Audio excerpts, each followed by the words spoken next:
Hai guys, it's me Raihan Dwiki. Video ini adalah lanjutan dari part sebelumnya. Jadi, kalau kalian nonton video ini, pastikan kalian sudah nonton part sebelumnya ya. Atau kalian bisa klik icon I yang ada di pojok kanan atas screen kalian.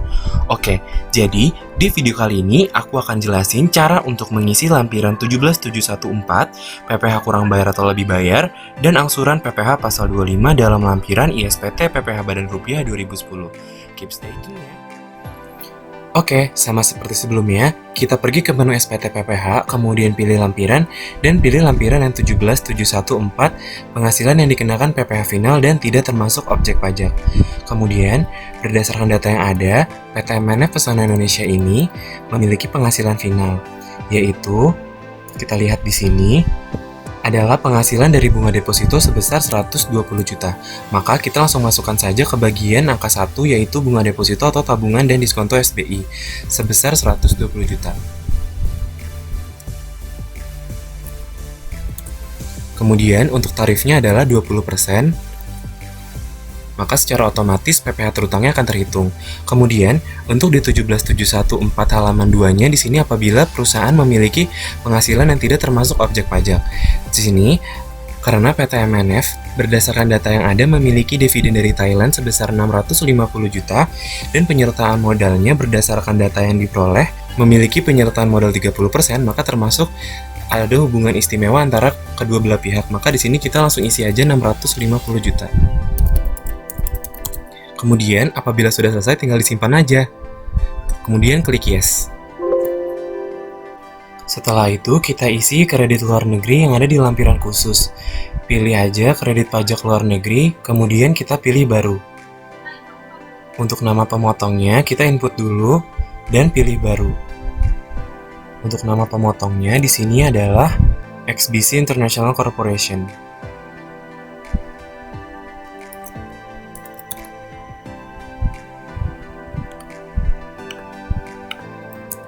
Kemudian, untuk alamat pemotongnya,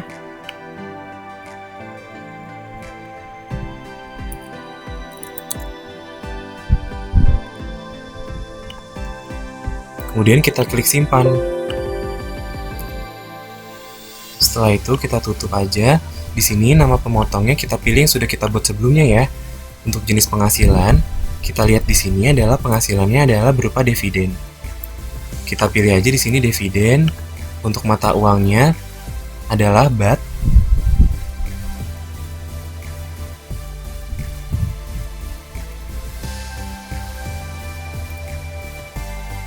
Untuk neto falasnya kita lihat lagi di sini itu sebesar 1.470.721. Langsung kita isi aja. Kemudian untuk kurs KMK-nya 441,96.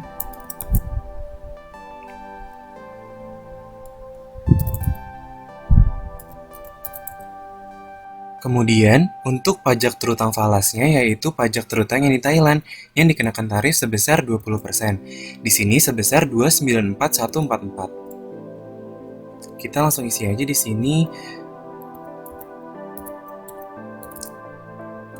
Maka secara otomatis pajak terutang rupiahnya sebesar 129.999. Untuk kredit pajak yang diperhitungkan, kita menggunakan pajak yang paling rendah yaitu 129.999.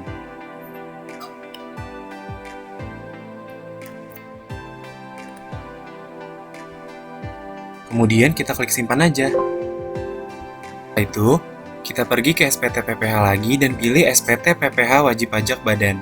Kemudian, di sini kita isi dulu yang bagian pembukuan. Untuk pembukuan atau laporan keuangan PT MNF Pesona Indonesia ini kita lihat bahwasannya untuk laporan keuangannya tidak diaudit, sehingga di sini kita pilih tidak diaudit. Untuk nama kantor akuntan publiknya tidak ada. Kemudian yang ada adalah nama kantor konsultan pajaknya. Kita langsung isi aja.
Setelah selesai, kita pergi ke bagian A sampai C.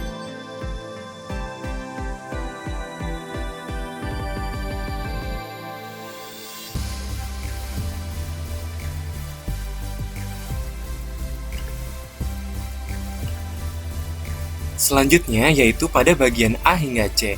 Bagian A yaitu penghasilan kena pajak, bagian B ada PPh terutang, dan C kredit pajak. Dalam penghasilan kena pajak, di sini angka 1 penghasilan neto fiskal sudah terisi secara otomatis dan juga untuk kompensasi kerugian fiskal yang telah diisi sebelumnya. Kemudian akan ada penghasilan kena pajak 1 dikurang 2 yaitu sudah otomatis terisi juga. Kemudian pada bagian B ada PPh terutang. Untuk PPh terutang di sini ada 3 jenis, yaitu tarif PPh pasal 17 ayat 1, PPh pasal 17 ayat 2B, dan tarif PPh pasal 31E ayat 1. Di sini yang membedakan ketiganya adalah di sini adalah petunjuk pengisian 1771 yang sudah pernah aku sediain di description box di part sebelumnya. Nah, di sini ada perbedaan antara masing-masing tarif, yaitu yang pertama tarif pasal 17 ayat 1 huruf B. Jadi di sini tuh pasal 17 ayat 1 huruf B diterapkan bagi wajib pajak badan dalam negeri dalam bentuk usaha tetap, yaitu sebesar di sini adalah bukan 28% melainkan 25%. Untuk penghitungannya seperti ini. Jadi, untuk penghitungannya adalah 25% dikali dengan jumlah penghasilan kena pajak dalam tahun pajak yang ditentukan, yaitu di sini adalah contohnya 4 miliar. Jadi 25% dikali 4 miliar yaitu 1 miliar. Untuk tarif yang kedua yaitu pasal 17 ayat 2B. Tarif pasal 17 ayat 2B ini adalah diperuntukkan bagi wajib pajak badan dalam negeri yang berbentuk perseroan terbuka yang paling sedikit memiliki 40% dari jumlah keseluruhan saham yang disetor diperdagangkan di Bursa Efek Indonesia dan memenuhi persyaratan tertentu lainnya. Untuk contohnya adalah di sini PPh terutang dihitung dengan cara mengalihkan tarif dengan penghasilan kena pajak. Contohnya, untuk tahun 2010 memiliki penghasilan kena pajak yaitu 1 miliar 250 juta. Jadi, di sini untuk PPh terutangnya kita kurangi 25% dengan 5%, yaitu 20% dikali dengan PKP, yaitu 1 miliar 250 juta, hasilnya adalah 250 juta. Kemudian, untuk tarif pasal 31E ini akan aku jelaskan di Excel aku. Di sini sudah berdasarkan buku petunjuk yang ada untuk penghitungan pasal 31E, yaitu peredaran brutonya tidak melebihi 50 miliar. Untuk PT MNF Pesona Indonesia, dari kegiatan usahanya tidak mencapai 50 miliar ya, maka kita menggunakan pasal 31E ini untuk menghitung. Setelah itu, di sini kita hitung. Yang pertama adalah peredaran bruto. Di peredaran bruto ini terdapat 4 elemen. Elemen pertama yaitu dari kegiatan usaha. Kegiatan usaha PT MNF ini yaitu kurang dari 50M. Kemudian setelah itu kita mengisi dari kegiatan luar usaha. Setelah itu ada dari luar negeri.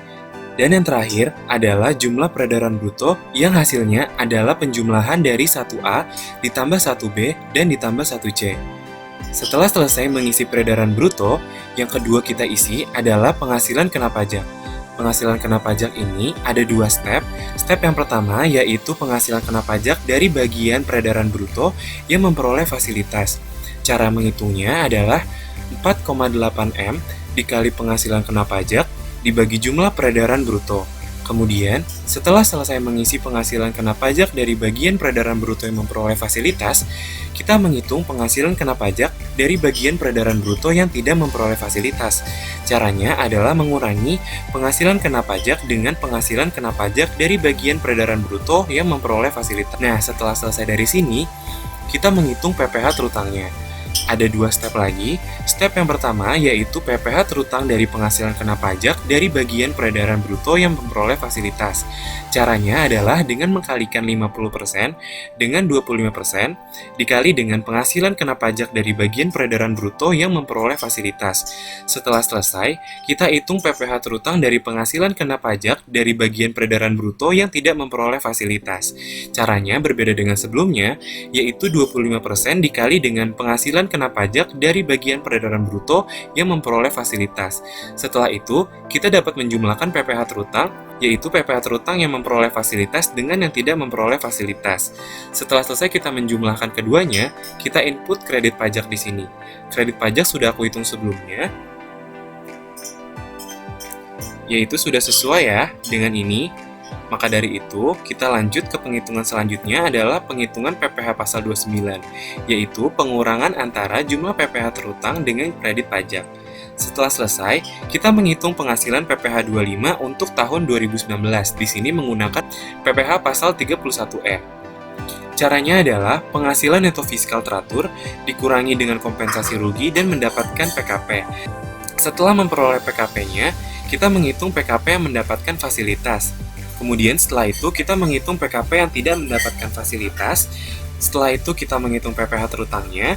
Setelah selesai mengisi PPh terutang, di sini kredit pajak kita masukkan. Bedanya kredit pajak yang kita masukkan di sini adalah hingga PPh pasal 24 aja. Jadi yang kita masukin adalah PPh 23, 22, dan 24. Setelah selesai, kita mengisi PPh kurang atau lebih dibayar. Caranya adalah mengurangi PPh terutang dengan kredit pajak yang ada. Setelah selesai menghitung PPh kurang atau lebih dibayarnya, tinggal dibagi 12 aja, maka kita mendapatkan hasil untuk angsuran PPh pasal 25. Nah, jadi yang perlu kita masukin ke dalam ISPT PPh Badan adalah PPh terutang ini. Nah, setelah kita menghitung 31E tadi, jangan lupa kita memberi tanda checklist pada bagian C tarif PPh pasal 31E ayat 1 ini. Nah, tapi di sini tidak secara otomatis terhitung sama sistemnya, jadi kita harus menginput manual.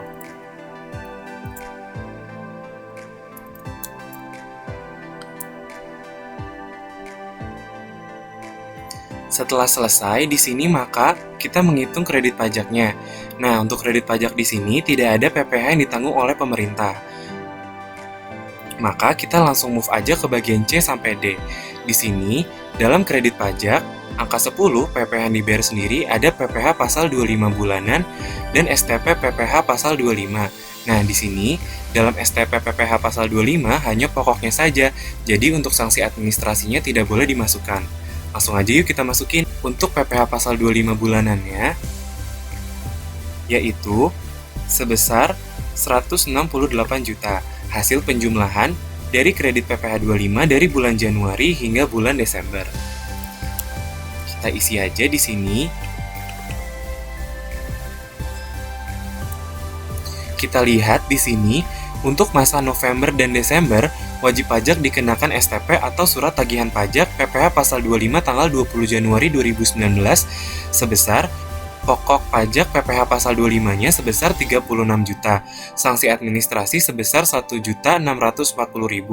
Kemudian untuk jumlahnya adalah 37.640.000, tapi yang kita masukkan ke dalam ISPT hanya 36 jutanya aja.